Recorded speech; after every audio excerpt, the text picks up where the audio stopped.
मुझे तो लगता है कि इंटरनेट एक बिल्कुल नई चीज़ है, क्योंकि हम जिस टेक्नोलॉजी को देख रहे हैं वो तो ऐसी है जिसने इंसान को आइसोलेट कर दिया है।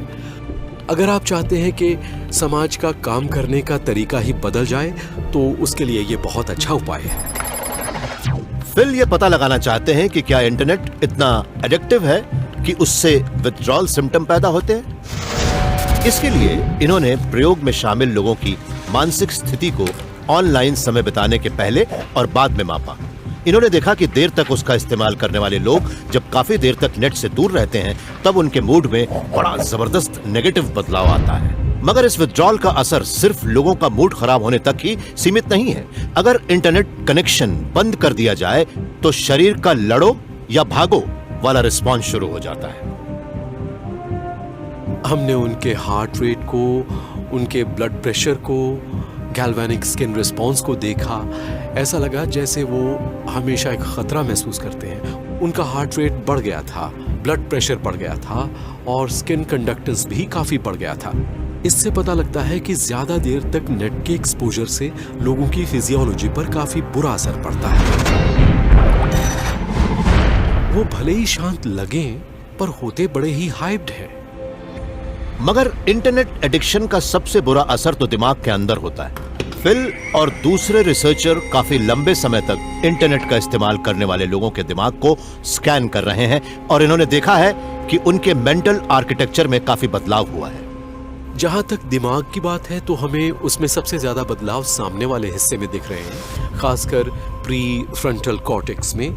लेकिन कॉर्टिकल बदलाव भी होते हैं और इतना ही नहीं, दिमाग की मोटर क्षमताओं में भी बदलाव आते हैं, यानी कि हर जगह बदलाव दिखते हैं। एक स्टडी के मुताबिक जो लोग दिन के 10 घंटे वेब सर्फ करते हैं उनके दिमाग के अहम हिस्सों में करीब 10% श्रिंकेज होता है। इतना नुकसान तो मेनिंजाइटिस के सीरियस केस में ही हो सकता है। उससे हमारे सोचने का तरीका और हमारा व्यवहार हमेशा के लिए बदल जाता है।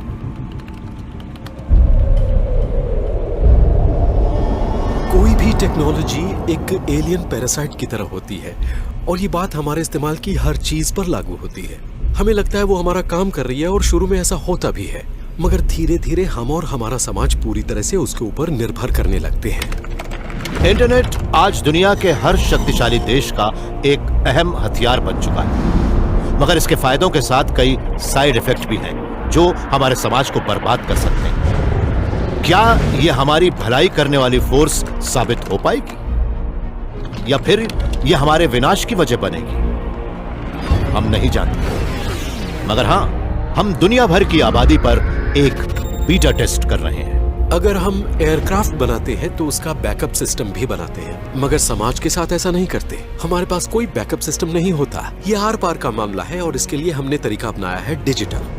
टेक्नोलॉजी का यह एडिक्शन ही शायद एक सुपर पावर की सबसे बड़ी कमजोरी होती है। अपनी जिंदगी को मशीनों की मदद से बेहतर बनाने की कोशिश में हम शायद सॉफ्टवेयर के बीच उलझ कर रह जाएं। मगर हमें एक और बात का ध्यान रखना होगा। अगर इंटरनेट जाग गया तो क्या एक दिन ऑल पावरफुल डिजिटल कॉन्शियसनेस ही फाइनल सुपर पावर बन जाएगा? हमारे समाज को कई तरफ से खतरा है। आतंकवादी हमारी टाइम सर्विस पर हमला कर सकते हैं, वो हमारी पावर ग्रिड या वाटर सप्लाई नेटवर्क या फिर सैटेलाइट लिंक को नुकसान पहुंचा सकते हैं। मगर हमें इस बात का ध्यान रखना होगा कि हमारा पूरा फोकस इन खतरों की तरफ ना हो सकता है कि हमारा ध्यान पेड़ों पर हो और जंगल गायब हो जाए। असली खतरा तो इंटरनेट से भी हो सकता है। क्रिस्टोफ कॉक दुनिया के बड़े मशहूर न्यूरोबायोलॉजिस्ट हैं। वो सिएटल के पॉल एलन इंस्टीट्यूट में ब्रेन रिसर्च के चीफ साइंटिस्ट हैं। क्रिस्टोफ मानते हैं कि हमारा माइंड हमारे दिमाग में न्यूरॉन्स के वेब से बना है। अगर इंटरनेट भी एक दिमाग है तो उसकी कॉम्प्लेक्सिटी एक इंसान के दिमाग की तुलना में कैसी होगी? इंटरनेट इंसान का बनाया आज तक का सबसे कॉम्प्लेक्स आर्टिफैक्ट है। उसके अंदर शायद इंसान के दिमाग में मौजूद सिनेप्सिस से 10,000 से ज्यादा ट्रांजिस्टर हैं। ऐसे में इंटरनेट की कॉम्प्लेक्सिटी को देखते हुए ये तो कहा ही जा सकता है कि अभी या भविष्य में कुछ समय बाद शायद इंटरनेट के पास भी अपनी समझ हो जाए। कुछ लोग कहते हैं कि इंटरनेट अभी से समझदार या सेल्फ अवेयर है, मगर उसकी समझदारी शायद अभी एक नवजात बच्चे जितनी है। चलिए हम मान लेते हैं कि इंटरनेट के पास थोड़ी समझदारी है, मगर अब सवाल यह है कि वो समझदारी कितनी है। अगर वो एक छोटा बच्चा है तो उसे इतनी समझ होती है कि उसकी मम्मी कौन है या उसे कब भूख लगी है और उसे दूध चाहिए, मगर वो इतना भी समझदार नहीं होता कि ज्यादा कुछ कर सके। मगर हो सकता है कि इंटरनेट ये सब सीख ले और विकसित हो जाए, वो बड़ा हो जाए। अगर ऐसा होता है तो हमें यह कैसे पता लगेगा कि वो सिर्फ एक बेहतरीन कैलकुलेटर भर नहीं रह गया है? समझदारी को मापने का एक तरीका तो है ट्यूरिंग टेस्ट। इसमें एक इंसान और मशीन से कई सवाल पूछे जाते हैं और उन्हें यह नहीं मालूम होता कि कौन या क्या जवाब देने वाला है। अगर आप ये नहीं समझ पाते कि दोनों में से मशीन कौन सी है, या मशीन ने आपको ये यकीन दिला दिया कि वो एक इंसान है, तो फिर इस बात में कोई शक नहीं रह जाता कि वो भी समझदार हो चुकी है। मुझे कहाँ देखना है? तुम्हें? हाँ मुझे। ठीक है। क्रिस्टोफ ने एक नया और बेहतर ट्यूरिंग टेस्ट बनाया है जो सिर्फ इंटेलिजेंस को ही नहीं बल्कि कॉन्शियसनेस को भी मापता है। यह टेस्ट विजुअल इमेजरी का इस्तेमाल करता है। इसमें कंप्यूटर को यह फैसला करना पड़ता है कि फोटोग्राफ्स की एक सीरीज सही है या गलत। कोई भी इंसान इन फोटो को देखकर बता देगा कि यह असली नहीं है, मगर आज के कंप्यूटरों को बड़ी आसानी से बुद्धू बनाया जा सकता है। अगर एक कंप्यूटर को हम एक लंबी सी लिस्ट नहीं देते, करीब करीब एक इन्फिनिट लार्ज लिस्ट जिसमें सारे एक्सेप्शन लिखे हों, तो वो इसे समझ ही नहीं सकता। और विजुअल कॉन्शियसनेस के इस ट्यूरिंग टेस्ट का बेसिक नेचर भी यही है। क्रिस्टोफ पूरे इंटरनेट पर यह टेस्ट करना चाहते हैं। अगर कंप्यूटरों का वो विशाल ग्लोबल नेटवर्क इस टेस्ट में पास हो जाता है, उनके मुताबिक वो समझदार और जागरूक होगा। लेकिन अगर इंटरनेट समझदार हुआ तो वो क्या करेगा? उसका व्यवहार कैसा होगा? वो हमारा दोस्त होगा या दुश्मन? मालिक होगा या सेवक? अगर इंटरनेट अपनी मर्जी की हरकतें करने लगा तो वो हमारे लिए खतरे की घंटी होगा। बहुत बड़ा खतरा होगा, क्योंकि उसमें कई तरह के सिक्योरिटी इंप्लीकेशन होंगे। उस लिहाज से देखें तो वो इस बात का सिग्नल होगा कि दुनिया में एक और इंडिपेंडेंट या ऑटोनोमस चीज है।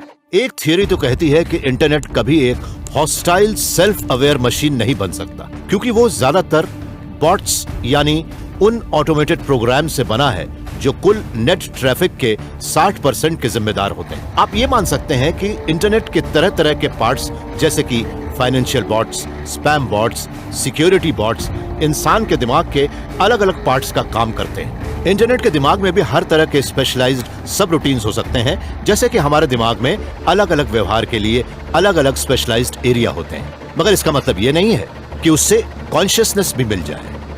हम ये मान सकते हैं कि वो बॉट्स मेरे हिसाब से तो कॉन्शियस नहीं है, बल्कि वो अनकॉन्शियस हैं, क्योंकि वो एक काम करते हैं। मैं उन्हें कंप्यूटर में डाल सकता हूँ, उनसे अपनी पसंद की कोई चीज बिकवा सकता हूँ, है ना। ये एक खास किस्म का काम है जो मेरे ख्याल से एक कॉन्शियस एंटिटी के बिल्कुल ऑपोजिट है। स्पेशलाइजेशन का मतलब ही है एक तरह का अनकॉन्शियस। अगर इंटरनेट भी ऐसे काम करने लगे जिनके बारे में हम सोच भी नहीं सकते, तो हमें लगेगा कि एक नए जीव का जन्म हुआ है। हो सकता है कि वो पृथ्वी के इतिहास के उस बायोलॉजिकल हिस्ट्री को ही फॉलो करने लगे जो उससे जुड़ा है।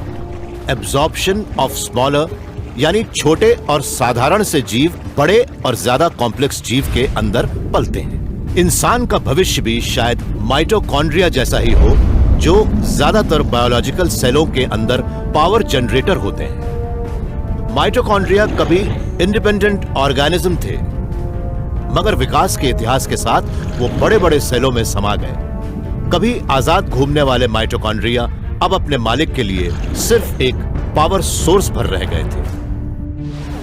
हम और वो सभ्यताएं जिन्हें हम आज सुपर पावर मानते हैं, वो शायद हमारी बनाई किसी चीज से ही खत्म हुई थी। मगर वो हमसे ओकेजनल रिपेयर के अलावा और क्या चाहती हैं? शायद उसे हमारी एनर्जी चाहिए, या फिर वो चीज जो उसके पास नहीं है, रूह। रूह एक बड़ी ही खतरनाक चीज है। अगर हम उसे माप नहीं सकते तो फिर हमें उसकी जरूरत ही क्या है? वो ऐसा कौन सा काम कर सकती है जो हम फिजिकल चीजों से नहीं कर सकते? अब तो हमारे पास कंप्यूटर भी हैं, ऐसे में हमें रूह की जरूरत ही कहां है? क्योंकि ये सारा काम तो हम सॉफ्टवेयर में मौजूद कंप्यूटेशन और एल्गोरिथम से कर सकते हैं। एक कॉन्शियस और सुपर पावरफुल इंटरनेट को शायद काम करने के लिए रूह की जरूरत ना हो, मगर इंसान की तरह खुशी और गम को महसूस करने पर वो दुनिया को और अच्छी तरह से समझने लगेगा। इसलिए जो चीज हम इंसानों को टेक्नोलॉजी से अलग करती है, वही शायद हमें उसका शिकार होने से भी बचाएगी। इतिहास गवाह है कि हर टेक्नोलॉजिकल एडवांस के साथ एक नई जंग शुरू हुई है। ब्रॉन्ज एज में हमें कुल्हाड़ी और तलवार मिले, आयरन एज ने हमें तोप और गन दिए, इंफॉर्मेशन एज ने भी नए किस्म के हथियारों को जन्म दिया है। मगर इंफॉर्मेशन कोई ऐसी फिजिकल चीज नहीं है जिसकी खुदाई की जा सके या उसे आयरन या ब्रॉन्ज की तरह कंट्रोल में रखा जा सके। यह काम तो दिमाग का है।